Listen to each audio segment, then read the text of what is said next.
నమస్తే. ప్రస్తుతం మనతో పాటు సీనియర్ జర్నలిస్ట్ జగదేవ్ గారు ఉన్నారు. ఆయనతో మాట్లాడదాం. నమస్తే సార్. నమస్తే.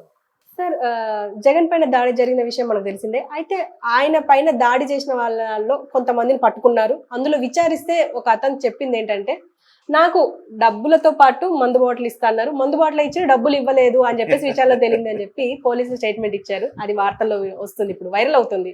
దీని గురించి మీరేమంటారు? అది చాలా సిల్లీగా ఉంది. ఎందుకంటే వాస్తవానికి మీరు అంటే ఇది ఎలా చెప్పాలో తెలియట్లేదు. జనరల్గా ఒక పక్షం వాళ్ళు ఒక పక్షం వాళ్ళు మాట్లాడేదని చెప్తున్నారు. జగన్మోహన్ రెడ్డి గారు అనే వ్యక్తి లైటింగ్ ఉండేటప్పుడు సిద్ధం సభలు పెట్టారు, క్రాస్ సింబల్ లాగా పెడుతూ కింద గ్రీన్ మ్యాట్లు వేసి. సో ఇప్పుడు క్యాన్వాసింగ్ నైట్ జరుగుతుంది. మేబీ ఎండలు తాళలేకో లేదంటే ఇంకేదో ప్రోగ్రామ్ ఉందో అవ్వక. బట్ చాలామంది విశ్లేషకులు చెప్పే అభిప్రాయం కూడా ఏంటంటే, ముఖ్యమంత్రి వచ్చే దారిలో కరెంట్ లేకపోవడం ఏంటి ఫస్ట్ థింగ్. రెండోది, అంత ఇదిగా కరెక్ట్గా ఆయనకే తగిలేలా కొట్టే అంత షూటర్స్ ఎవరుంటారు, అదొకటి. చుట్టూ వలయంలాగా ఉంటే ఆయనకి తాకేయడానికి మహా అయితే ఎదురుగా వచ్చి కొడితేనే తాకుతుందేమో. ఆయనకి సైడ్ నుంచి కొట్టినా అడుచర్లు, జెడ్ కేటగిరీస్, ఇక్కడ బ్లాక్ కార్డ్ కమాండర్స్లు అందరూ ఉంటారు కాబట్టి తగిలే ఛాన్స్ చాలా తక్కువ. ఆడెంతో గన్ పెట్టి కొడితే కానీ తగదు. ఎయిర్ గన్ లాంటివి మన పిట్టలు కొట్టే తోటాలు ఉంటాయి చిన్న చిన్న, అట్లాంటి చేస్తే చేయొచ్చు. సో ఇవన్నీ పక్కన పెడితే అసలు ఆయన మీదకి కావాలని చేశారు, కరెంట్ తీసేసి మరీ చేశారు అనేది కూడా వైసీపీ వాళ్ళ యొక్క అభియోగం. వీళ్ళు మాకంతా మీరు ఇంకా రాళ్ళు వేయించారు కానీ మేము ఇప్పుడు రాళ్ళు వేయించాం, మాకు ఆ నీచ సంస్కృతి లేదని వీళ్ళు అంటారు. గతంలో పవన్ కళ్యాణ్ గారి మీద, చంద్రబాబు నాయుడు గారి మీద కూడా రాళ్ళు వేయించారు అని వీళ్ళు కంప్లైంట్ ఇస్తే ఇదే మంత్రులు మీరే రాళ్ళు వేయించి మీరే సానుభూతి కోసం ఇలా చేస్తున్నారు అన్నారు ఒక మంత్రి అయితే ఎంత భయంకరంగా మాట్లాడతాడు తెలుసా, పేరు అనవసరం. రాయితో కొడితే ఆడ చచ్చిపోవడానికి పెట్టా పావురమా, రాయితో కొడితే ఏమవుద్ది, పెద్ద ఇదే ఆయన పైన చూడుపడ్డా అన్నాడు ఒక మంత్రి. ఇంకో మంత్రి ఇట్లాంటి కుళ్ళు రాజకీయాలకు తెరలేపారని నిన్న ట్రోల్స్లో చూశాను. జగన్మోహన్ రెడ్డి గారు దెబ్బ తగిలిన బొమ్మ పెడుతూ కింద ఒక్కొక్క మంత్రి వాళ్ళ మంత్రులు జగన్మోహన్ రెడ్డి గురించి అంటున్నారు అన్నట్టుగా. సో అది పక్కన పెట్టండి. అయితే గతంలో వీళ్ళకి రాళ్ళు దాడి చేసినప్పుడు కానీ ఇట్లాంటి వ్యాఖ్యలు చేశారు. పవన్ కళ్యాణ్ గారి మీద సోడా బుడ్డీలతో ఏదో ప్రయత్నం సినిమా ఫక్కీలో చేయాలనుకున్నారు. అఫ్కోర్స్ అది జన సైనికులు తిప్పికొట్టారు. దాని మీద కూడా వీళ్ళు కంప్లైంట్ చేస్తే ఇదయింది. ఆ తర్వాత చంద్రబాబు నాయుడు గారు అరెస్ట్ అవ్వక ముందు ఇలాగే సభలు పెడుతున్నప్పుడు ఆయనకి జనాదరణ బాగా వస్తుందని తట్టుకోలేక అరెస్ట్ చేయించారన్నది కూడా ఒక వార్త ఉంది. అది పక్కన పెడితే ఆయన అరెస్ట్కు సరిగ్గా అంటే అరెస్ట్ కన్నా 1 year ముందే కందుకూరులోనో గుంటూరులో సభ పెట్టినప్పుడు కూడా ఇలాగ తొక్కిసలా జరిగి ఒకరు చనిపోయారు. చనిపోయినప్పుడు టీడీపీ పార్టీ తరఫున కూడా వాళ్ళకి ఏదో అనౌన్స్ చేశారు, ఏదో అయింది.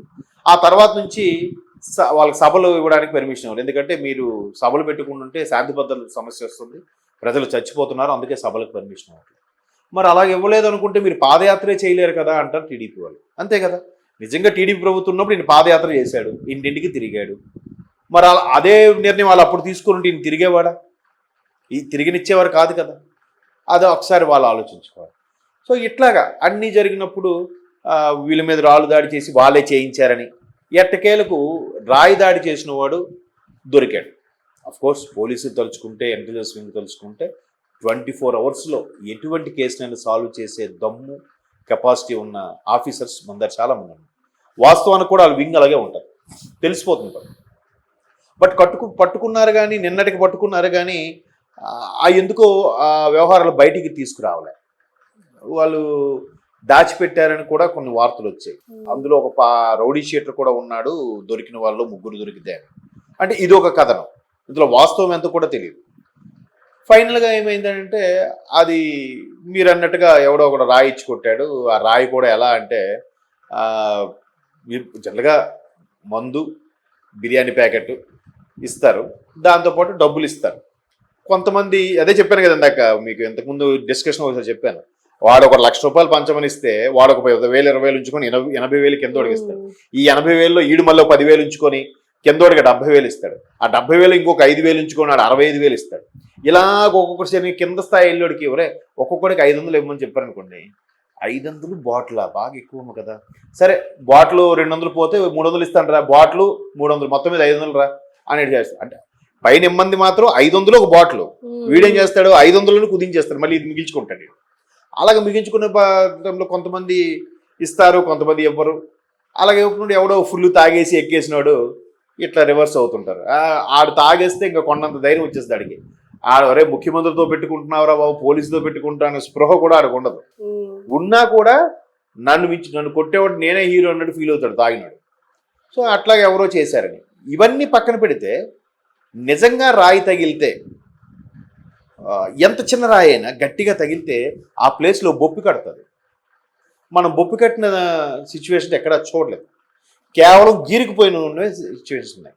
అయితే దీనికి కొంతమంది అనలిస్టులు చెప్పిన అంశం ఏంటంటే, ఆ గజమాల ఏదైతే వేయాలనుకున్నారో గజమాలలో ఉన్న దానికి ఏదో సంథింగ్ అల్పియో లేదా ఆ మాల కట్టినప్పుడు ఏదో ఉండిపోవడమో దాంట్లోంచి తగిలి గీరుకుందని కూడా చెప్పారు. అఫ్ కోర్స్ దానికి వైసీపీ వాళ్ళు బీభత్సంగా పబ్లిసిటీ ఇచ్చుకున్నారు అనుకోండి, ప్రతిపక్షాల కుట్ర, అన్న ప్రజల కోసం రక్తం చిందిస్తున్నాడని. అట్లా దానికి మళ్ళీ ఇవాళ పొద్దున కూడా ఒకటి చూశాను, మొత్తం ఒక దగ్గర 10-12 మంది డాక్టర్లతో మధ్యలో జగన్మోహన్ రెడ్డి గారు ఆ స్టిచెస్ కూడా లేదు, జస్ట్ ఒక క్లాస్ వేస్తే సరిపోతుంది. అది కూడా జిహెచ్ఎస్ వైజాగ్ లో గవర్నమెంట్ హాస్పిటల్, ఆ చుట్టూ హాస్పిటల్తో ఫోటో, అది చాలా సరే ఎవరు పిచ్చి వాళ్ళకి ఆనందం అనిపించింది. దానికి కూడా ఒక రీజన్ చెప్తున్నారు ఏంటంటే, గవర్నమెంట్ హాస్పిటల్లో ఒక సీఎం ట్రీట్మెంట్ చేయించుకున్నారు అని చెప్పేసి అంటున్నారు. దీన్ని కూడా చూడొచ్చా? అదే అంటే చూద్దాం. ఇప్పుడు ఇక్కడ కూడా ఇలాగే అన్నారు. ఒక ఆయన తెలంగాణ గవర్నమెంట్లో కేసీఆర్ గారు దిగిపోయిన మరుక్షణం రేవంత్ రెడ్డి గారు వచ్చారు. కేసీఆర్ గారు ఎలక్షన్ అయిపోయిన మరుక్షణం ఏదో జారి పడిపోయారు, తుంటి ఎముక ఏదో ఆపరేషన్ అయింది, ఆయన యశోదలో జాయిన్ అయ్యారు. వెంటనే రేవంత్ రెడ్డి గారు, ఆయన ఎన్ని అనుకున్న 10 ఏళ్ళు మనకు పరిపాలించిన ముఖ్యమంత్రి, ఆయన ఎమ్మటి జాగ్రత్తగా చూసుకోండి అని చెప్పడం, ఈయన కూడా వీళ్ళు పలకరించడం అన్నీ జరిగాయి. ఒక పెద్ద ఆయన్ని ఇలాగే ప్రశ్నిస్తే ఆయన ఏమన్నాడంటే, మరి కేసీఆర్ గారి పరిపాలన అంత బాగుంటుంది, ఇంత బాగుంటుంది, ఈటెల రాజేందర్ లాంటి వ్యక్తిని ఆ వైద్య ఆరోగ్య శాఖ నుంచి తప్పించేసి అక్కడ అవకతవకలు జరుగుతున్నాయని చెప్పి ఏదో పార్టీ నుంచి కూడా తీసేశారు, ఏదో జరిగింది కదా, మరి ఈయన ఎందుకు ప్రైవేట్ హాస్పిటల్లో ట్రీట్మెంట్ చేయించుకున్నాడు అని అడిగాడు. కరెక్టే కదా, ఇంతకుముందు జరిగిన వాటిలో కూడా ఈయన ఎక్కడ ఏ హాస్పిటల్లో చేయించుకున్నాడు ఈయన ట్రీట్మెంట్లో, హెల్త్ చెకప్ అయినప్పుడు గట్రా. మరి ఇప్పుడు అంటే ఇది పబ్లిసిటీలో భాగంగా రక్తం చిందిస్తున్న జగనన్న లేదా గవర్నమెంట్ హాస్పిటల్లోకి వెళ్ళి ఆయన తలుచుకుంటూ ఫస్ట్ ఎయిడ్ కదా అది, ఆ బస్సులో చేయించుకుంటూ అయిపోతుంది, హాస్పిటల్ వరకు వెళ్ళాల్సిన అవసరం ఉంది. అంటే క్లియర్గా పబ్లిసిటీలో భాగమే మరో కోడికత్తి అంశంలాగా అనిపిస్తుందా లేదా? కోడికత్తి అప్పుడు, ఇప్పుడు రాయి, ఈ రాయి అంశం కూడా ఆయన తలుచుకుంటే ఇంటికి రాదా అండి? మొన్న దేవాలయాన్ని ఇంటికి తీసుకొచ్చారు, తిరుమల దేవాలయాన్ని ఇంటి దగ్గర తీసుకొచ్చారు, డాక్టర్ని తీసుకురాలేరా? చిన్నది ఒక టించర్ రాసేసి కాటన్తో చూసి టించర్ రాసి పెట్టేస్తే అయిపోయింది. అది కూడా పొద్దున్న చూశాను, డాక్టర్స్ అందరితో కూడా గ్రూప్ ఫోటో దిగి చాలా అడావిడి చేశారు. సరే, ఈ ఏదైతేనేమి ఎన్ని కుయుక్తులు పన్నినా గెలవడం కోసం తాపత్రయం. సరే, ఎవరి ఆనందం వాళ్ళ ఆనందం, ఎవరి పిచ్చి వాళ్ళకి ఆనందం అన్నట్టు. చూద్దాం మరి ప్రజలు ఎటువైపు మొగ్గు చూపుతారో, నిజమైన ఇవన్నీ నమ్ముతారో, లేదంటే అబ్బా మరో కోడికత్తి అంటారో, లేదంటే నిజంగానే రా బాబు ఆయన ఎక్కడికి గెలిచేస్తాడని చెప్పి ముగ్గురు ఒకటైపోయారని ఇప్పుడు కొత్త నినాదం తీసుకొస్తున్నారు కదా. సరే కానివ్వండి, ఏదైతేనేమి మొత్తానికి ఆయనకి కొంచెం సానుభూతి ఆడవాళ్ళు ప్రయత్నించారు, బట్ అది అపహాస్యం అయిపోతుంది అంతా.